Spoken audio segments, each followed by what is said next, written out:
حضرت بایزید بستامی کہتے ہیں میں نے حق معاف کروا لیا اپنی ماں سے کہ ماں تیرے حق ادا کروں یا اللہ کے حق ادا کروں، تو مجھے اپنے حق معاف کر دے، میں اللہ سے اپنے حق معاف کروا لیتا ہوں، اپنی اللہ کو راضی کر لیتا ہوں۔ جنگلوں میں گھومتے رہے، 12 سال بیت گئے، ایک دن دوبارہ آئے، بستان کی سمت سے گزرے، خیال آیا چلو ماں کو سلام کر جاؤں۔ تہجد کا وقت تھا، رات کا وقت تھا، دروازے پہ کھڑے رہ گئے کہ میری ماں سوئی ہوگی، میں نے کبھی کوئی خدمت نہیں کی ماں کی، تو اب اٹھا کے تکلیف کیوں دوں؟ ساری رات کھڑے رہے۔ جب تہجد کا وقت گزرا تو نالی سے پانی آیا، سمجھ گئے کہ میری ماں تہجد کے لیے اٹھی ہے، دروازے کے قریب ہو گئے تو ماں نے ہاتھ اٹھا لیے، کہ اللہ میرا بیٹا بایزید تیری طلب میں نکلا ہوا ہے، میں نے اسے اپنے حق معاف کر دیے، تو اس کو اپنا وصال عطا کر دے۔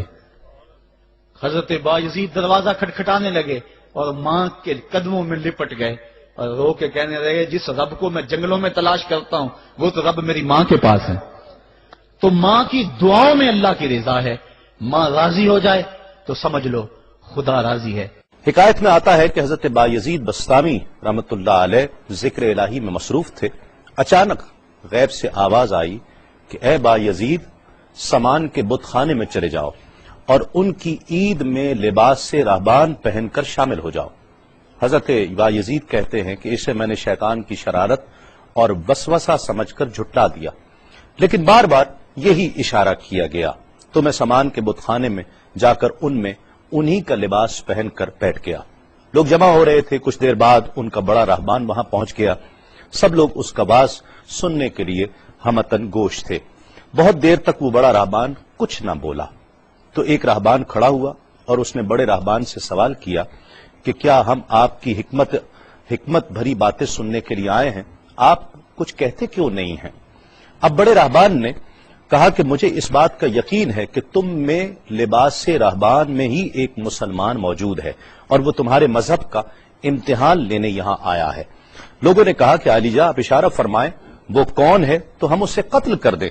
بڑے راہبان نے کہا کہ نہیں، اسے قتل نہ کرو، بلکہ ہم علم و حکمت اور دلیل و حجت سے اسے شکست دیں گے۔ پھر راہبان نے اونچی آواز میں کہا اے محمدی،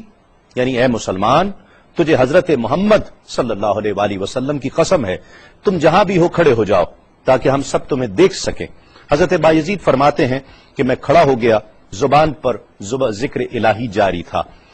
تب بڑے راہبان نے کہا کہ میں تم سے کچھ سوالات کروں گا، اگر تم نے اس کے جوابات دے دیے تو ہم تیرے تابع ہو جائیں گے، اور اگر تم جوابات دینے سے عاجز ہوئے تو اور جوابات نہ دے سکے تو ہم تجھے قتل کر دیں گے۔ بایزید بستامی نے فرمایا تم سوال کرو، انشاءاللہ میں جوابات دوں گا۔ بڑے راہبان نے سوالات کا آغاز کیا کہ وہ ایک چیز کیا ہے جس جیسی دوسری کوئی نہیں ہے، وہ دو کیا ہیں جن کا تیسرا کوئی نہیں ہے، وہ تین کیا ہے جن کے ساتھ چوتھا کوئی نہیں ہے، وہ چار کیا ہیں جن کے ساتھ پانچواں کوئی نہیں ہے، وہ پانچ کیا ہیں جن کے ساتھ چھٹا کوئی نہیں ہے، وہ چھ کیا ہیں جن کے ساتھ ساتواں کوئی نہیں ہے، وہ سات کیا ہیں جن کا آٹھواں کوئی نہیں ہے، وہ آٹھ کیا ہیں جن کے ساتھ نواں کوئی نہیں ہے، وہ نو کیا ہیں جن کے ساتھ دسواں کوئی نہیں ہے، وہ 10 کیا ہیں جو کامل ہیں، اور 11 کیا ہیں، اور 12 کیا ہیں، اور 13 کیا ہیں، اور 14 کیا ہیں جو اللہ سے باتیں کرتے ہیں۔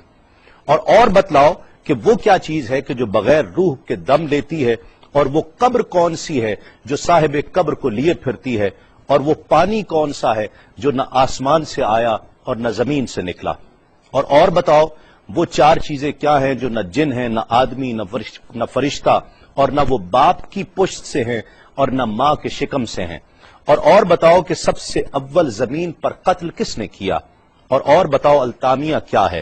اور بتاؤ کہ وہ کون سا درخت ہے جس کی 12 ٹہنیاں ہیں اور ہر ٹہنی میں 30 پتے ہیں اور ہر پتے میں 5 شگوفے ہیں، اور ان میں سے 2 دھوپ کے اندر ہیں اور 3 سائے میں ہیں۔ اور وہ کیا چیز ہے جو بیت الحرام کا حج کرتی ہے مگر اس میں نہ روح ہے اور نہ اس پر حج فرض ہے۔ اور بتاؤ رات کہاں جاتی ہے جب دن نکلتا ہے، اور جب رات ہو جاتی ہے تو دن کہاں چلا جاتا ہے۔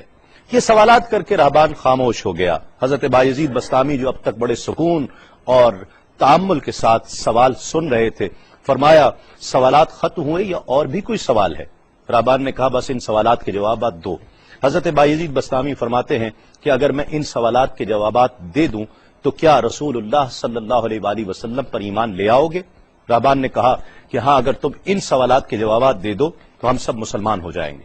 حضرت بایزید بسطامی نے فرمایا تو سنو، وہ ایک کیا ہے جس جیسا دوسرا کوئی نہیں، وہ اللہ رب العزت کی ذات پاک ہے، اور جو دو ہیں تیسرا ان کے ساتھ کوئی نہیں، وہ دن اور رات ہیں، اور جو تین ہیں جن کے ساتھ چوتھا کوئی نہیں، وہ عرش، کرسی اور قلم ہیں، اور جو چار ہیں پانچواں ان کے ساتھ کوئی نہیں، وہ اللہ کی چار کتابیں توریت، زبور، انجیل اور قرآن مجید ہیں، اور جو پانچ ہیں چھٹا ان جیسا کوئی نہیں، وہ مسلمان پر پانچ فرض نمازیں ہیں، اور جو چھ ہیں وہ 6 دن ہیں جن کے لیے ارشاد ہوا وَلَقَدْ خَلَقْنَا السَّمَاوَاتِ وَالْأَرْضِ وَمَا بَيْنَهُمَا فِي 6 أَيَّامٍ، اور 7 جن کے ساتھ 8واں کوئی نہیں، وہ 7 آسمان ہیں، اور جو 8 ہیں جن کے ساتھ 9واں کوئی نہیں،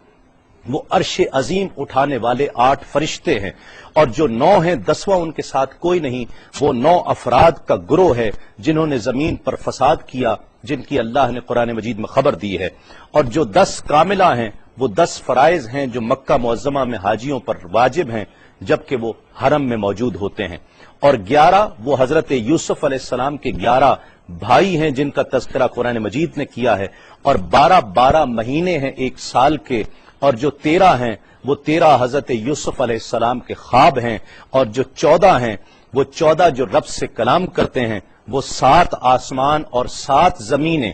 14 ہیں جو رب سے کلام کرتے ہیں، اور وہ چیز جس کے لیے تم نے پوچھا کہ جو بغیر روح کے سانس لیتی ہے وہ صبح ہے، اور وہ قبر جس کے لیے تم نے پوچھا کہ جو صاحب قبر کو لیے پھرتی ہے وہ یونس علیہ السلام کی مچھلی ہے، اور وہ پانی جو آسمان سے آیا نہ زمین سے آیا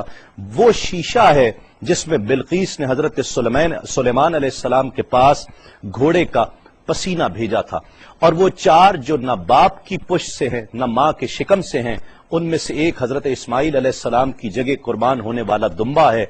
دوسری حضرت صالح علیہ السلام کی اونٹنی ہے، تیسرے آدم علیہ السلام، اور چوتھی بیوی بی بی حوا علیہ السلام ہیں۔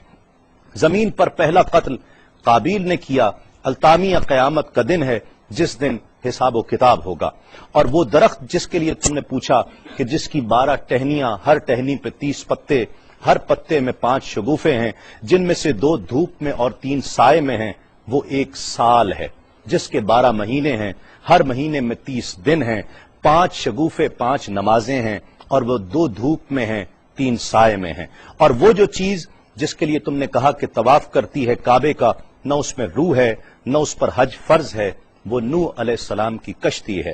وہ دن اور رات اللہ رب العزت کے علم میں پوشیدہ ہو جاتے ہیں۔ جب حضرت بایزید بسطامی علیہ الرحمہ نے سب سوالات کے جوابات دے دیے تو سب حیران اور ششدر کھڑے تھے۔ بایزید نے فرمایا تم نے مجھ سے اتنے سوالات کیے، میں تم سے ایک سوال کرتا ہوں، بتلاؤ جنت اور آسمان کی کنجی کیا ہے؟ سب کو جیسے سانپ سونگھ گیا، کوئی جواب نہیں ہے۔ کہا کہ ہم جواب دینے سے عاجز ہیں۔ حضرت بایزید رحمت اللہ علیہ فرماتے ہیں کہ میں بتاتا ہوں آسمان اور جنت کی کنجی کیا ہے۔ خدا کی عزت کی قسم، وہ لا الہ الا اللہ محمد الرسول اللہ صلی اللہ علیہ وآلہ وسلم ہے کہ یہ کلمہ پاک آسمانوں کی اور جنت کی کنجی ہے۔ بس آپ کا اتنا بیان کرنا تھا۔ حکایت میں آتا ہے کہ سب کی زبانوں پر کلمہ جاری ہو جاتا ہے، بت توڑ دیے گئے، اور جتنے وہاں پر موجود تھے سب ایمان لے آئے اور دائرہ اسلام میں داخل ہو گئے۔